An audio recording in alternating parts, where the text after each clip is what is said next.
Okay. I believe everyone is here. Okay. Can everyone see the screen? Yeah. Okay, cool, cool, cool. Okay. So this is the Settler Colonial lecture. I'm Emilio Garza. I debate for a small school in in Texas called Clear Springs. I've done both LD and policy for 4 years, and I can't remember the last time my 2NR has not been set call in either event. I'm going to go over settler colonialism today. A few quick things before we start off. When I refer to us, if I say us in the lecture, I'm referring to like me because I am indigenous. I'm talking about like my people, etc. I'm not trying to like I don't know. My words get jumbled sometimes, and I just wanted to clarify that in case like you're like who is us when I like reference it. Second, this specific solar cloning lecture is going to focus on Nicholas Juarez's theorizations of settler colonialism. That specific thesis card, personally, because I think it's the most strategic versus both critical affirmatives and normal policy affirmatives. But there's other different types of thesis cards. This is just the one that I have used for the longest.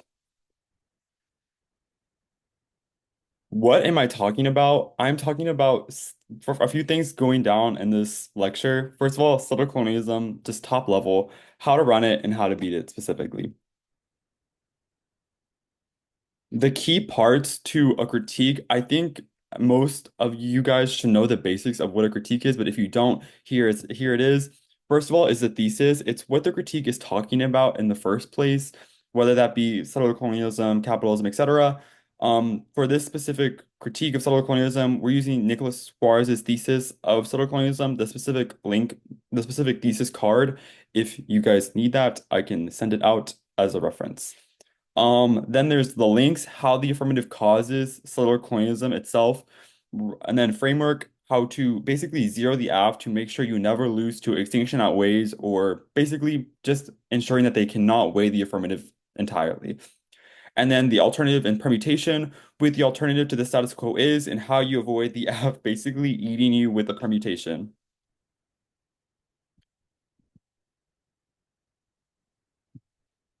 Top level on the thesis, the world is predetermined. This is ontology. Nicholas Suarez specifically talks about how white people have specific drives to eliminate indigenous and black populations because they gain pleasure off of causing pain to black and native populations. This is proven by libidinal attachments to violence. This is also proven by things like certain acts like police brutality, Standing Rock, the US government going back on treaties, etc. You need the card cites specific examples. I think the card is specifically talking about Standing Rock and other environmental situations where the United States government has encroached on indigenous land or has harmed indigenous populations. Basically, what the ontology claim that for the Juarez card is making is that progress is not possible. This is similar to what you'll see in other different types of more pessimistic critiques like Afro-pessimism or disability pessimism, etc. This is not a stasis, like what's it called? I'm sorry. This is, once again, just the world is predetermined. Progress with the United States government is not possible. There is no possible solution for sort of like indigenous reassurance. The card specifically cites that the only thing that indigenous populations can do is work towards a movement towards death. Just, it's similar to what you would see in like Afro-pessimism, but it's different from other types of thesis claims that other settler colonial authors make because it is like definitely pessimistic and no progress can be made with the state, etc.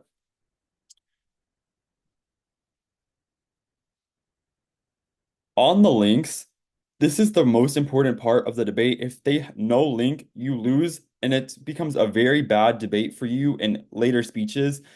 I'm here to make sure you don't lose, even if your link is kind of bad. There's three different types of links that you can use in your link wall, either in LD or in policy. The first is link of omission. It's probably a bad thing. A link of omission is basically saying that the affirmative did not talk about ways in which they can solve back for solar colonial violence embedded with inside of it, so they should lose because of that. The reason why it's probably bad is it's just because you're saying that the affirmative did not talk about something, which is a bad thing. All affirmatives do not talk about something, especially policy affirmatives. They're only focused on the policy analysis. Link of omissions can probably be delinked very easily by normal policy debaters, and it's probably the worst link to go for. I would personally not go for it. A direct link is very good. This is when you cite specific lines from the 1AC or specific actions that the 1AC uses that causes subtle colonial violence. This I can give you a few examples from policy. One time a policy team ran a renewables app versus us, and we had a direct link that quoted lines from the 1AC that talked about how renewable energy requires the United States federal government to harvest resources on indigenous land to create that renewable energy, which causes material land disposition. And another link that I would say is direct is someone ran like I think a marijuana affirmative, and we said that the affirmatives bolstering of like marijuana production will lead to more agricultural practices on indigenous land, which links back to the historical harms that agriculture has been used to erase native land and basically use it for settler gain. Um, it's obviously good if you have like specific links from like lines of the 1AC cards that are re-highlighted for your benefit. That's probably like just the easiest way to make sure that they cannot delink. And then there's also reps links. These can be good or they can be bad. Some judges see this as ad hominems. I personally don't see it that way. Reps links are like you're linking to the representations of the affirmative or the affirmative debaters in that round. Let's say in a cross-ex moment, they say that they do not care about indigenous populations. That becomes a reps link to their representations within debate. How they represent themselves and how they advocate for their affirmative plan shapes the ways in which they attempt to eliminate indigenous life. So that example that I give you, the cross example is very obvious where they say they do not care about indigenous populations and whether or not they are alive or not, etc. But reps links can also come in the form of what authors they use or um I would say that those are probably the two biggest things, like their direct actions and what they say and the specific authors that they use. Now onto framework. This is probably the second biggest part of the debate. This makes sure that the affirmative is nothing and is the biggest strategic cog in the winning machine. You need an interpretation or roll the ballot. I would personally say an interpretation is better. When you're thinking about an interpretation, it's similar to theory debate in ways in which you format it, but you need specific reasons why fairness and clash don't matter or why you should prefer your framework interp with usually cards. An example of a framework interpretation that I read on every single round is that the affirmative is an object of research. That means that the affirmative cannot defend the material actions of the plan, but rather they have to defend the implications of the plan within academia, whether that be the specific advocacy skills that the affirmative gains from it, or how they train people to be colonial policymakers, etc. It is you have to look into what the affirmative represents itself before you can talk about the material extinction consequences of the plan. That way you don't lose to sort of extinction outweighs right off the bat because you have a direct tie to like you should not weigh extinction level events versus the representations of the plan and stuff like that. You also probably want to defend that representations shape reality. This argument specifically talks about the ways in which we represent ourselves in debate spill out of it. Some people don't believe this. I personally don't necessarily think that this is a true argument. Actually, it depends on the scenario because like people read like state bad all the time and then they become like hedge fund managers or they become like people that work with the United States government. So it's kind of a harder argument to win. You probably need cards that specifically talk about how like our argumentation shapes in which we ways in which we think. I read a specific card that talks about how argumentation like through brain plasticity reshapes the brain in ways in which we think that's proven by neuroscience. You probably need a card like that or a card that really talks about how our representations within academic spaces spill over materially because this is basically saying that the affirmative, if you win that the affirmative is colonial, they should not win because that their representations that they spill outside of this round become colonial actions. Whether that be they train people to become colonial policymakers, which produce actual harm to just populations, or that actually enact these plans materially, which causes violence to native populations materially. Some reasons why fairness and clash do not matter, or reasons why you should prefer like your interpretation, probably rely on different things, on what specific strategies you want to go for. I read a lot. I read, I think, four arguments for fairness and four arguments for clash on why you should prefer like the negative framework interpretation.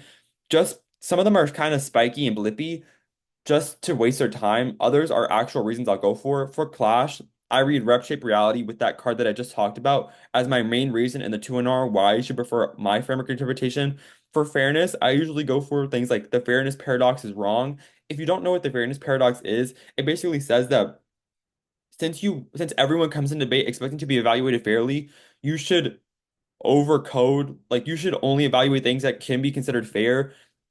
Policy teams will make the argument that like sort of framework interpretations are not fair for them because it limits the entirety of the affirmative. You need to win that either one, fairness is bad, or the fairness that they produce is inherently inaccessible. The argument of the fairness paradox is wrong would be that I like remember me being an indigenous debater, I don't believe that sort of like white judges or non-indigenous judges will evaluate me fairly just based on the fact that I'm indigenous and they have a like according to the Juarez thesis card, they have a predetermined factor to cause harm to me because they gain pleasure off of that. So it's the judge's duty to overcode for that sort of structural unfairness that debate presents itself for me as an indigenous debater to rewrite the harms of the past. Also, you need disads to the affirmative's interpretation. If you win a disad or a standard, it's just like a theory. It's just like to think about it just like theory debate. The affirmative will probably be the affirmative's interpretation will probably be something like weigh the material consequences of the plan versus the competitive alternative, which basically just means that they should weigh their extinction scenarios versus their critique, and if they win that extinction outweighs their critique, then they win the debate. Um, Basically, the disads to the interpretation can be anything, whether that be it's I think I read three disads. First of all, is the subtler mystification disad. Basically, the affirmative has mystified the actions that you need to do to become an actual policy maker. It makes the argument that people like indigenous populations can work without the state to produce their own change, and we do not need the state to actually sort of fight back or fight back the injustices that we face. The second would be a subtler education disad, which basically says that the education the affirmative produces is inherently colonial and teaches people to be colonial policymakers. And then I think I read like a portable skills disad, which is basically just like the portable skills that the affirmative produces, once again, trains people to be subtler colonial policymakers, which allows them to actualize material violence and populations in the future when if they do become a policymaker, if I win rep shape reality. The key for the disads is all the disads you read to be things that you can go for in the 2NR. You do not want to read a disad that is like just a time waster because then there's no point in reading it if it's just a time waster because then they'll just answer it and then you will have like no strategic advantage. When going for a disad in the 2NR, you need a specific disad that one, they either like they did not cover or they dropped or they covered the least.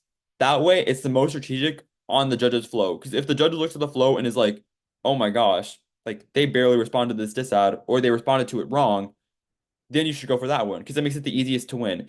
If you win a disad to their framework interpretation, it kind of leverages the debate in your favor because you're winning a disad to their model of debate, which is inherently a good thing for you.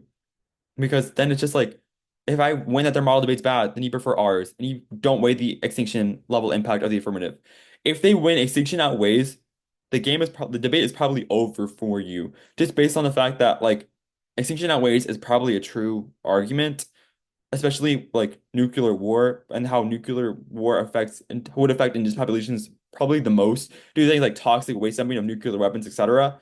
Like those specific scenarios, if they win that extinction outweighs, it is going to be an uphill battle for you because then you will need to win a material reason why either the affirmative causes the extinction or why like case level defense that says that the affirmative does not cause extinction, which probably both are hard ways to win. So the best, easiest way is to read an interpretation and go for a disad in the 2NR.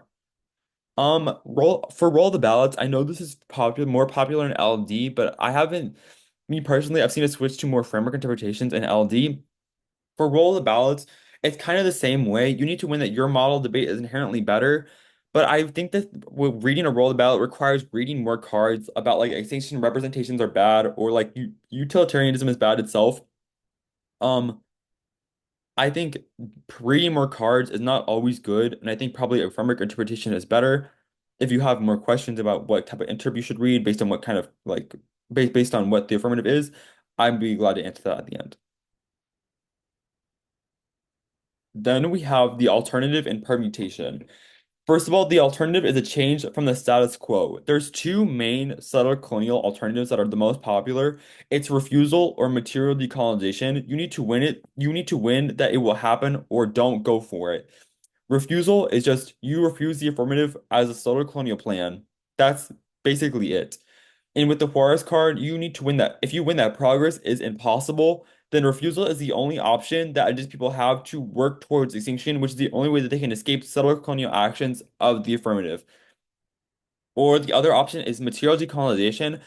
Me personally, I think refusal is a better alternative because decolonization has like a lot of like things that can be responded to it, like government, like the biggest argument is that the government will crack down on like decolonization efforts and will make sure it stops like the decolonization efforts by indigenous populations or like just basically like or the question of like how will decolonization happen? Most judges will not buy that like decolonization will like is a viable option because realistically it probably isn't. So I would say refusal is a better option. You like when I say you need to win that it happens or don't go for it, there is this thing called a floating like so there's I'll get to a floating pick in a second, but you can depending on the judge, you can always kick the alternative and go for a link and framework. When I say go for a Lincoln framework, I mean that you need to win that the link is a link turned to the affirmative and make sure that the affirmative one has a solvency deficit or two does not happen or three cannot solve its own impacts. And then you need to win your framework interpretation, preferably with one of the disads you're reading on framework that says that their model debate's bad, so you should reject it. And we're winning a link turn to the affirmative and means they cannot solve. So you just air negative either on presumption or just on the link turn. Or you can go for like the alternative, which I would say most, it depends on the judge. It would depend, yeah, it definitely depends on the judge on whether you should go for the alternative or not. And it depends on where you are in the debate on like if you're losing the alternative or not. If I am losing the alternative, I will kick it. But if I'm not losing it, then I will go for it because there's a lot of different things you can do with the alternative. You can win the alternative either one solves the entirety of case through a floating pick. That's kind of more specific to what the affirmative is running. I have floating pick cards that I can talk about more at the end if you're interested in running it. It's kind of a K, what we call a K trick. Basically, you do not disclose that the critique can solve the entirety of the affirmative until the 2 and R, and then you're like, oh, wait, the alternative can solve the entirety of the affirmative because of XYZ reason, or refusal solves back for XYZ. If you win that the alternative is not happening, then I just personally would not go for it because then like you're like it's just a massive reason why to vote affirmative on their critique fails. Then the permutation. The permutation is key is a key for the affirmative. You should have a theory of power level reason to reject the permutation and then specific reasons to reject specific perms. The Okay, so the way you should format the permutation debate is you should have like I have I think three reasons why you should reject any sort of permutation in case I'm running low on time and I just need to read those three reasons and I can't dive into specifics of it. The first is links are disadds to the permutation. If you win a link, that means that the affirmative cannot happen at the same time as the alternative because the affirmative has caused a settler colonial action that ensures that they cannot win. The second is that sort of with the Juarez card specifically, if you win that ontology is true and that progress is not possible, that means the permutation is inherently impossible because they have to win that it's like they have to win that progress is possible and they're not winning that. For the progress possible debate, this can either happen on like the ontology level on the ontology debate or the permutation debate. The main response that people have is that progress is possible. The main way in which you defeat progress is possible is you talk about how progress is one, the progress the affirmative talks about is bad, or the progress the affirmative talks about is impossible. You can do this through like reading like historical examples of I think the main example that I read is the Treaty of Fort Lamaine when the Sox and Apartheid people were forced off their land to after the United States federal government discovered gold, even after the United States federal government signed a treaty with them that said they would not like sort of steal their land or they would not encroach on their land. They basically like tore it up and were like, no, we're going to steal your land because we discovered gold on it, which proves arguments about things like land exploitation, etc., which also proves that the United States government can always like sort of flip their response to like progress or flip their response to helping indigenous populations, which is probably a bad thing and proves that progress isn't possible. Or with the Juarez card, you can use the psychoanalysis warrants inside the Juarez card about how sort of no matter what, settlers will always have drives to eliminate indigenous populations. So that means that sort of like if you win that they have drives to eliminate indigenous populations no matter what, that means sort of any permutation would inherently not work because the permutation would always be moved to eliminate indigenous populations or sort of force indigenous populations to assimilate into settler society. Then you need to have specific reasons for the permutation. You need to have a specific reason specific reasons to reject specific permutations. The main permutation that you'll see is permutation do both. The big response to this, I would say, is that no, first of all, you cannot do both. You cannot like enact a colonial plan while sort of saying you reject colonial actions. That's no, that's one of the arguments that like the link is this side of the perm. If you win a link, then perm to both is literally impossible, and you just need to explain that and warn that out to the judge.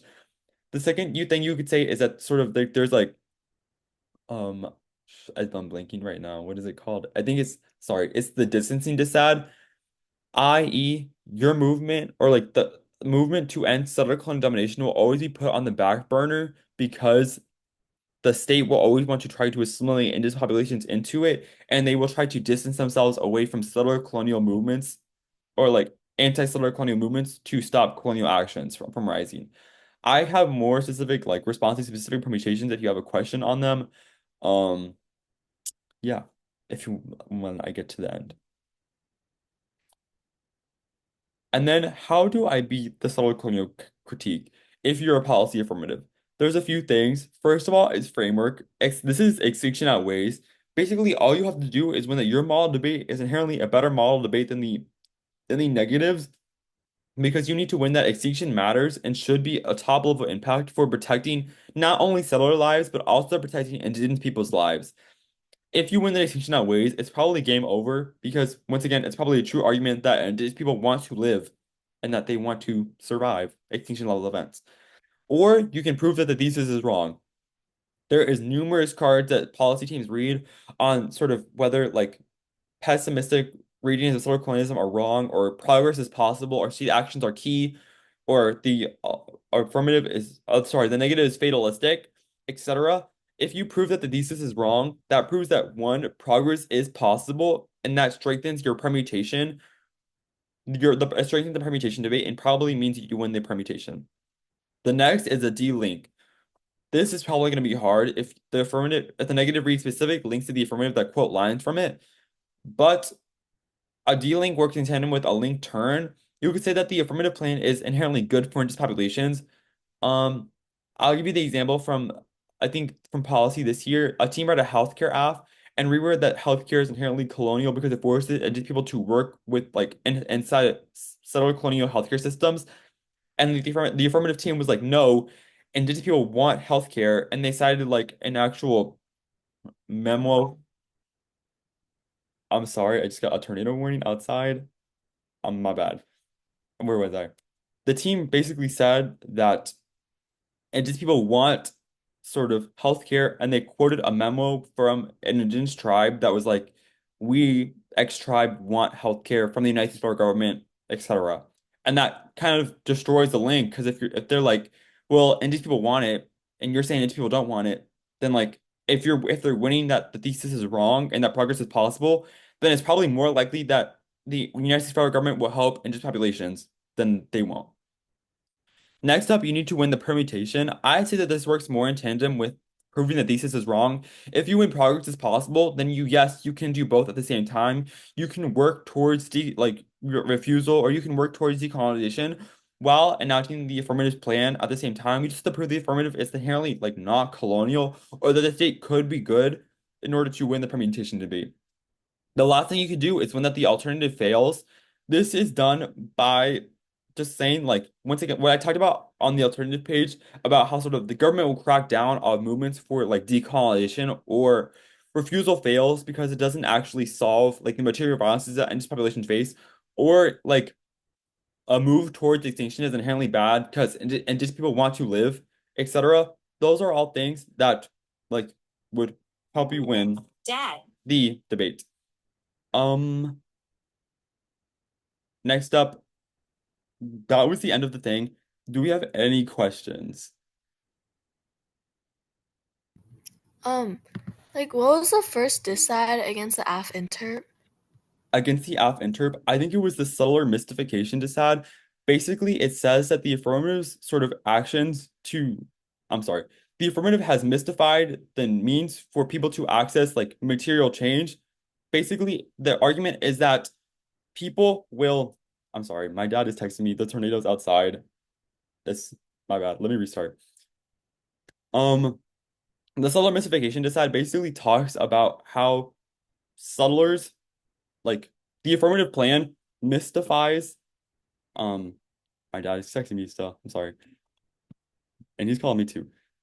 The settler has mystified the means to enact real change. They say that the affirmative says that you can only create change through state action, but you are saying that indigenous populations can create change through things like sort of material like protest or like working within indigenous groups to create change against the state. And that has specifically worked. You can give examples of like how in Standing Rock when indigenous populations stood up against the Canadian government to stop resource extraction on their land, it stopped that. Um,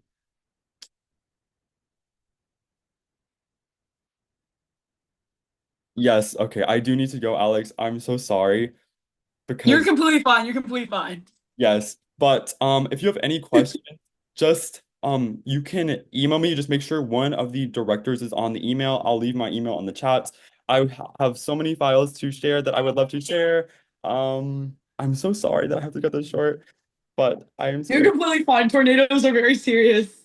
okay. I sent my email in the chat. Just make sure one of the directors is on the email chain, and then I'm so happy to share resources with you. I gotta go though. Okay, bye.